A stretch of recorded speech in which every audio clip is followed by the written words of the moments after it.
Welcome to AI for You. Today's use case is about making the most of your existing content. Much of the work I do is focused on optimizing content performance. I collect a lot of data and run a lot of content audits.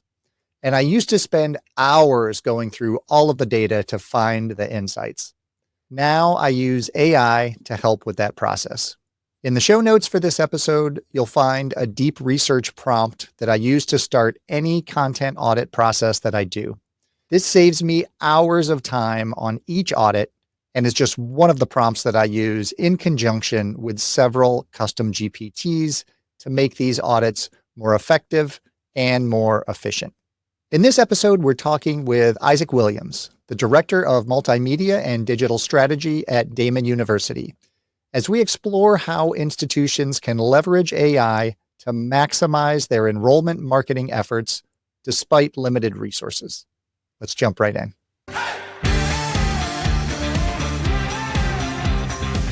So tell me a little bit about how you're integrating AI into the work you do at Daemen. At Daemen, being a small private, we have a very small team, I guess you would say.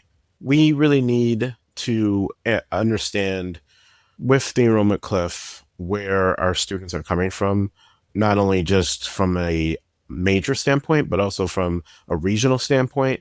We need to know where we're spending our dollars too. So how I personally break down our advertising is I usually do it by regions. Now, being in the Buffalo region, most of our advertising budget is going to be in that area. But again, going back to the enrollment cliff, we don't have as many students in the Buffalo area, so we need to get more students from Rochester and Syracuse and New York City and Albany. So some advertising dollars have to go there, but because it is being a smaller private, which is a smaller budget, we really need to make sure that the dollars that we're spending are effective. And the only way to do that is by breaking down where applications are coming from. That is why I use data so much, but you could spend hours in data.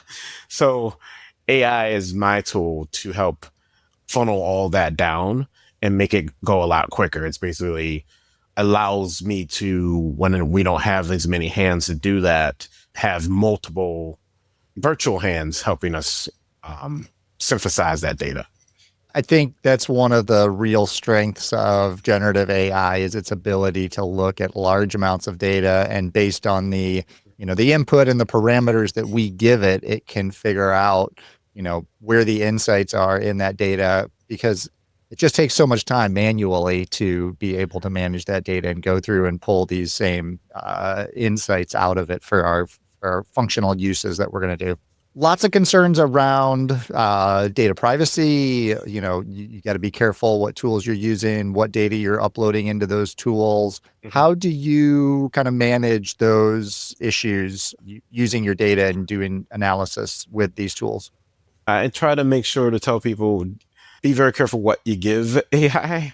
We have queries within our CRM, so I'm able to create queries based off what I'm actually trying to pull out of it. Sometimes, actually more often than not, those queries will also pull back first name and last name. I always scrub that out before I put anything into ChatGPT just because it's not necessary. What I'll end up doing is I'll create another column usually and then have some type of ID code for it. So each name will have and not given to the AI, but I know has 1, 2, 3, 4, 5, 6, 7. So then when I put it in there, and then I'm like, oh, I can retrace it back to row 6 or row 8. This is what this field is associated with. It's just important not to no addresses, no phone numbers, just what I'm looking to do. But you have to cut that out before you give it to Chat GPT or Gronk or Gemini, or whatever you're using. That does take time, but it's a lot less time, basically. So I like to consider it my first job was in food service, and we did a lot of prep. With AI, there still is a lot of prep. So that is what I normally do. Yep. And that de-identification process is is critical to understand. And I think that's one of the keys for like, we need to keep educating the people who are going to be using these tools. We need to keep raising awareness of the capabilities of these tools. And we have so much data in higher ed.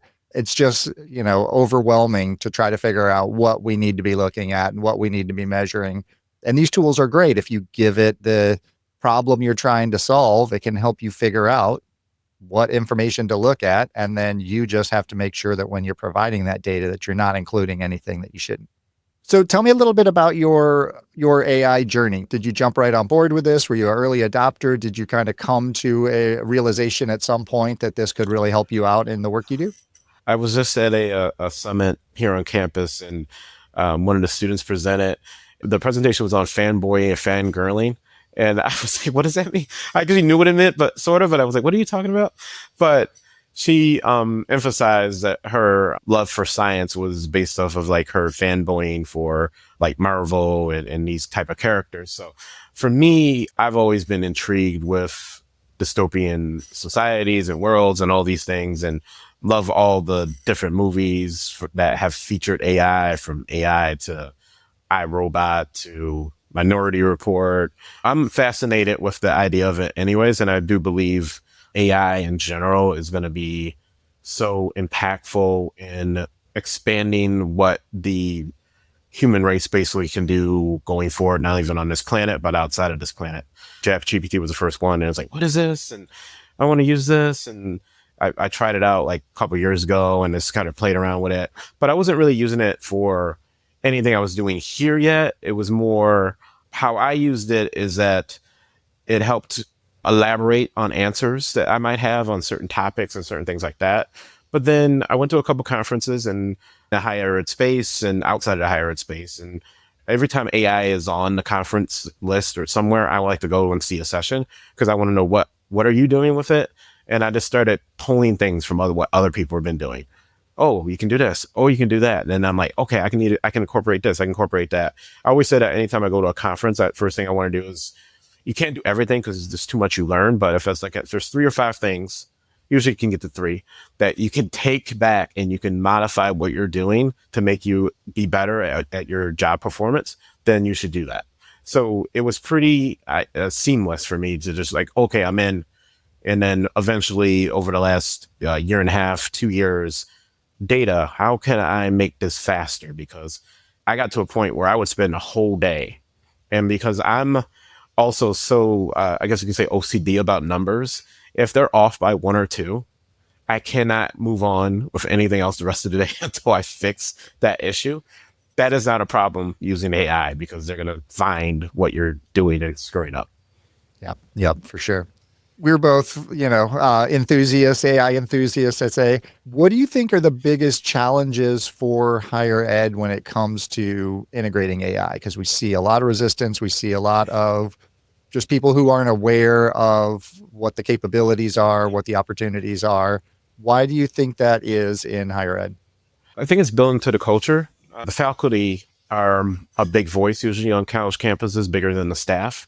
And so it's woven into their ideology already that, hey, these people are cheating.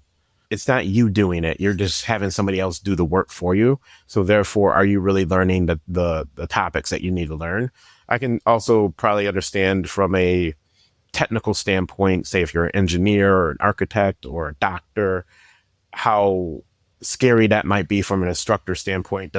Hey, you're utilizing AI. What happens if you're in an emergency room and this happens? But then funny thing about it is that nowadays that there's a lot of AI in emergency rooms in hospitals. So it kind of goes hand in hand. I always say people are tied to nostalgia. They're tied to tradition and they do not want to change. But that's from a faculty standpoint. So they're giving you a lot of negative feedback. And then when you go to the staff, there's 2 sides of it. There's people that don't know how to use it and they're not willing to learn. Especially higher ed has a lot of people that have been here for a very long time, 25, 30 years. And if you're doing your work in a certain way, the last thing you want to do is change it and add these different other components. On top of that, there's also this fear of like, okay, if we do too much of this AI stuff and my boss finds out that, wait, you're doing this, we don't need you. you lose your job. So that is also something that is a scary part from a staff standpoint. The other part of college campus, the students, I don't think that there's any fear from the students in using it because it saves them time. So they're like, hey, I'm in. What I would always also say to the student, though, however, is that you can do it an easy backdoor way, but just saying, hey, I do this. Or you could leverage AI, or what I would say, going back to the prepping, the AI or your individual instance know who you are. You've written maybe over your lifetime 100, 200 things. Share that with your AI instance. Share how you think internally. Then, even if it spits out an answer, be critical, because AI just sometimes it spits out things that, what are you talking about? I have a lot of back and forth with it because I'm like, I didn't tell you to do that. Like, I wanted you to do this, this, and this. And why would you do it that way? So I think those are three different factions of a college campus and how AI is kind of a push and pull situation. But definitely faculty, because they have such a big voice, that's where that negative feedback already is built in. And then the staff, again, afraid that they might lose their jobs from it.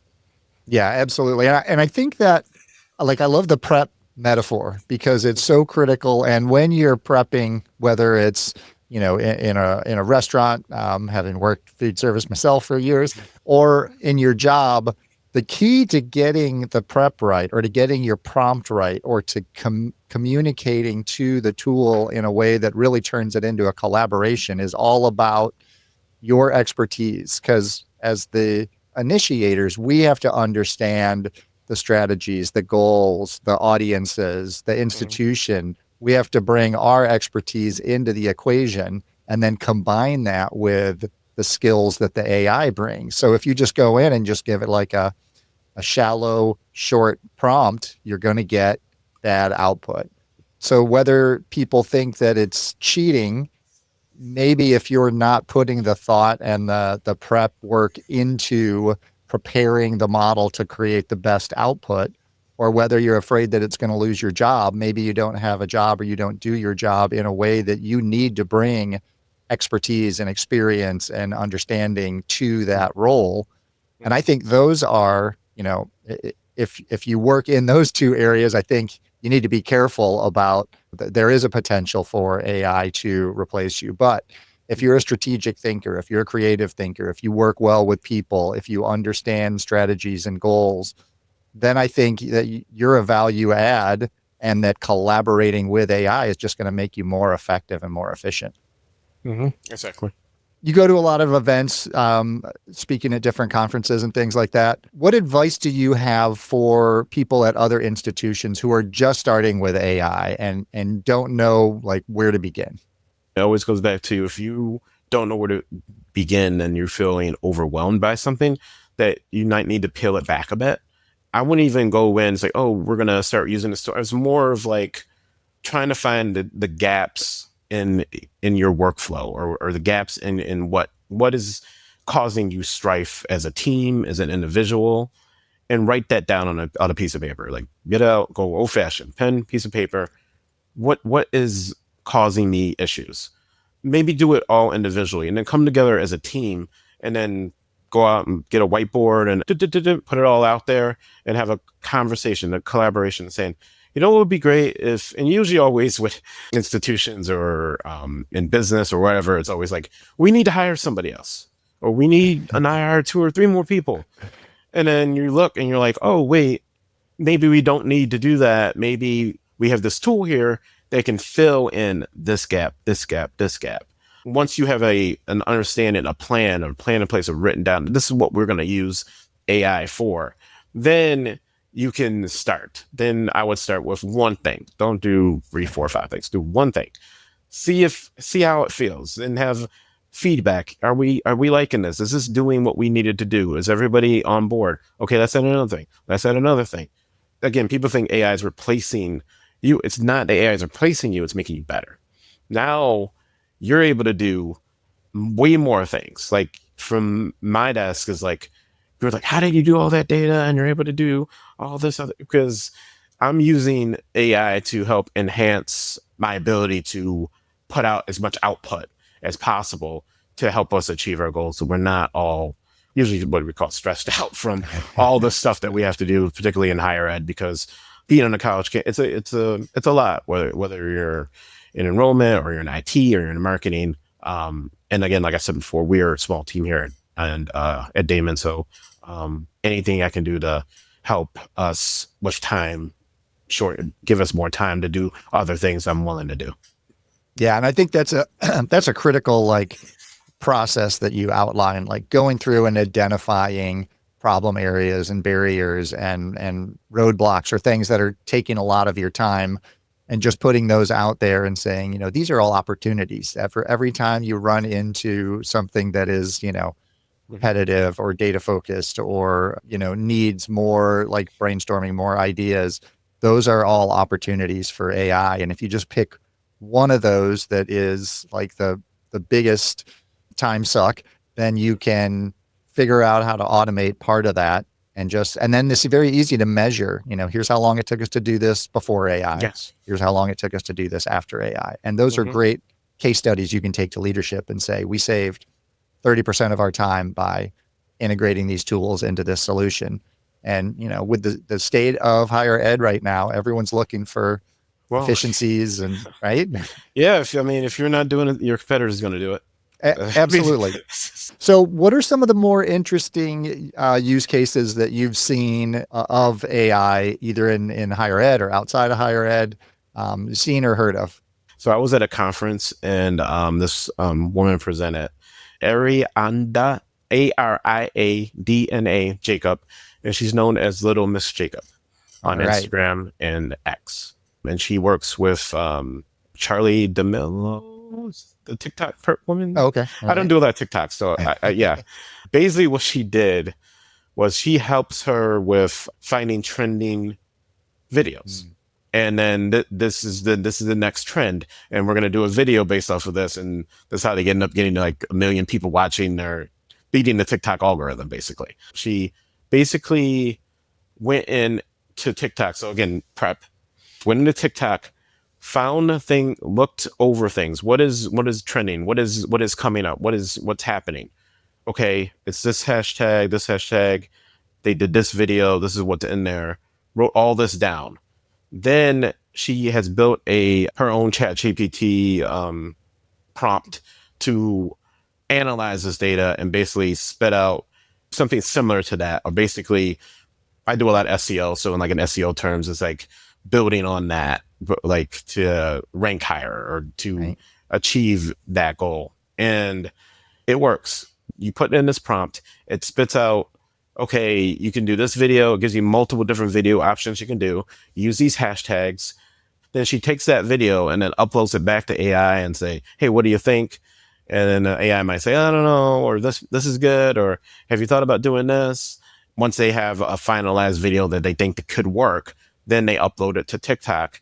And she's been doing this with businesses. So she's taking businesses that had no TikTok followings at all. And those TikTok businesses, she actually showed physical evidence, had 30,000 views for like a car wash company. I'm like, what? How's that?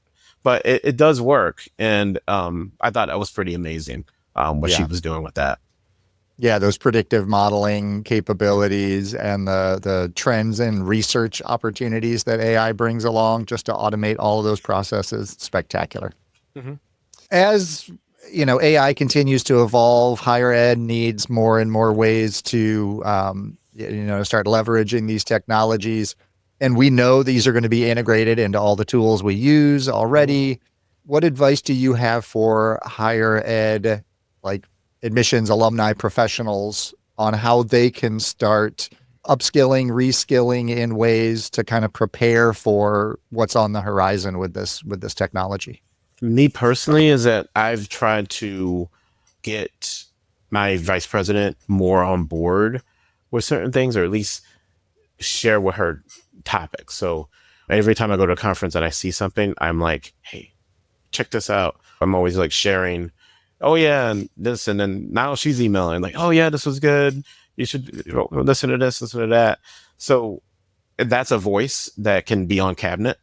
So if I can engage and then she can engage more people on cabinet, our IT director, then it becomes a point where it's like, hey, you got like, there might be 8 people in the cabinet and like 3 or 4 of them might be in the AI or understand it now. So once you have enough allies, basically, then that can build into changing the idea of what's going on campus and give people a sense of like, hey, we need to go here. This is where we're headed.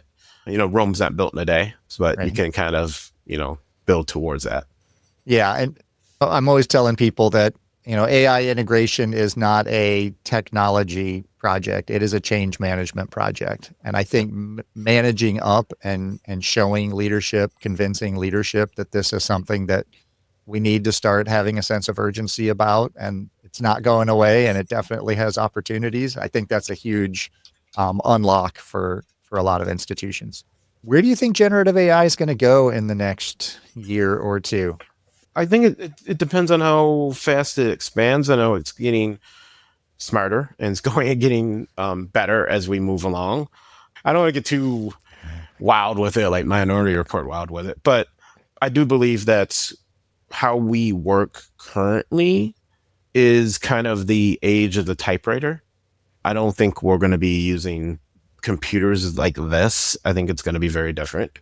AI is going to continue to get smarter. It's going to get faster.